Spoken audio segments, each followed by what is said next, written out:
Subscribe பண்ணுங்க. ஒவ்வொரு வாரமும் இதயத்தை உலுக்கும் திகில் கதைகளை பாருங்கள். பெல் ஐகான் பிரஸ் பண்ண மறந்துடாதீங்க.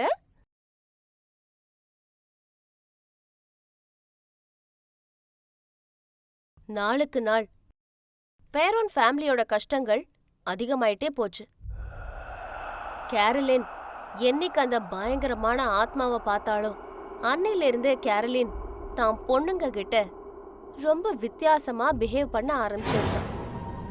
ராஜர் வேலை விஷயமா எப்ப வெளியில போனாலும் அவங்கள மணிக்கணக்குல அவங்க ரூமுக்குள்ளேயே வச்சு முறைச்சுக்கிட்டே இருப்பா.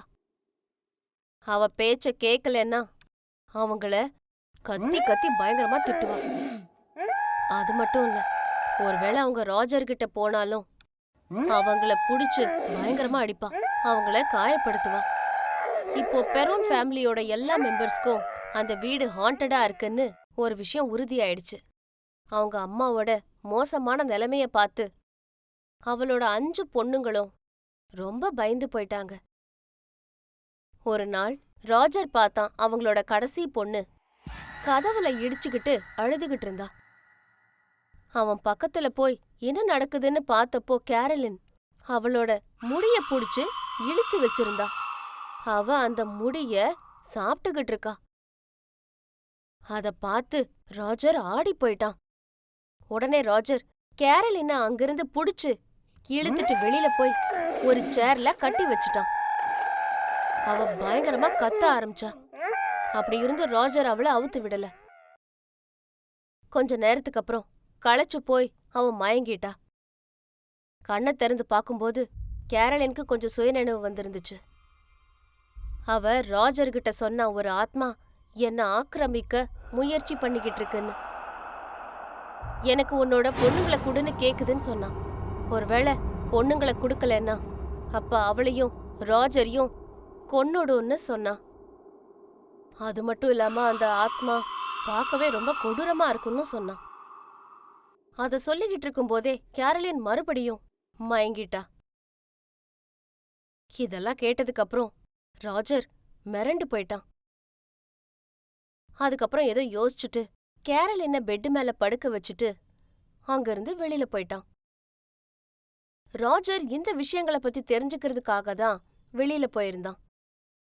அவன் பக்கத்துல இருந்தவங்க கிட்ட விசாரிச்சப்போ ஒரு விஷயம் தெளிவா தெரிஞ்சுது. அங்க பேக்ஷீபாங்கிற ஒரு பெண் இருந்திருக்கா. அவளுக்கு ஒரு பையன், 3 பொண்ணுங்க இருந்திருக்காங்க. ஆனா அவளோட 3 பொண்ணுங்களும் இறந்து போயிட்டாங்க. ஆனா யாருக்கும் அவங்க எப்படி இறந்தாங்கன்ற விஷயம் தெரியவே இல்லை. போலீஸ் விசாரிச்சு பார்த்தப்போ அவங்க சாகலைன்ற விஷயம் தெரிய வந்தது.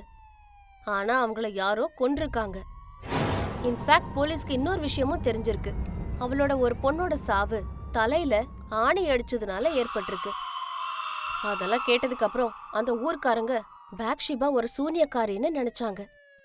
அவதான் தான் பொண்ணுங்களை பலி கொடுத்து துஷ்ட சக்திக்கு ஒப்படைச்சிட்டான்னு நினைச்சாங்க. ஏன்னா போலீஸ்க்கு எந்த ஒரு ஆதாரமும் கிடைக்கல.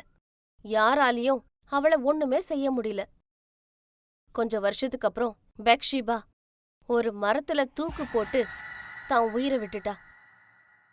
அவ ஏன் அப்படி பண்ணான்னு இது வரைக்கும் யாருக்குமே தெரியாது. அன்னையிலிருந்து இது வரைக்கும் அந்த வீட்ல யார் தங்குனாலும் அவங்க எல்லாருக்கும் ஏதோ ஒரு அசம்பாவிதம் கண்டிப்பா நடந்துகிட்டே இருக்கும். நிறைய பேர் பேக்ஷீபாவோட அந்த பயங்கரமான ஆத்மாவையும் பார்த்திருக்காங்க. இது எல்லாத்தையும் கேட்டுட்டு ரோஜர் தான் தலைய புடிச்சுக்கிட்டான். அவன் வீட்டுக்கு திரும்பி வந்தப்போ அவன் பார்த்த காட்சி, அத பார்த்துட்டு அவன் இதயம் நின்னு போன மாதிரி ஆயிடுச்சு. ஃப்ரெண்ட்ஸ், அடுத்த ஃப்ரைடே வரைக்கும் உங்களால வெயிட் பண்ண முடியலன்னா உடனே ஆடிபிள் ஆப்க்கு போய் எங்களோட ஸ்டோரிஸை கேளுங்க. யூடியூப்ல வரதுக்கு முன்னாடியே லிங்க் டிஸ்கிரிப்ஷன்ல இருக்கு.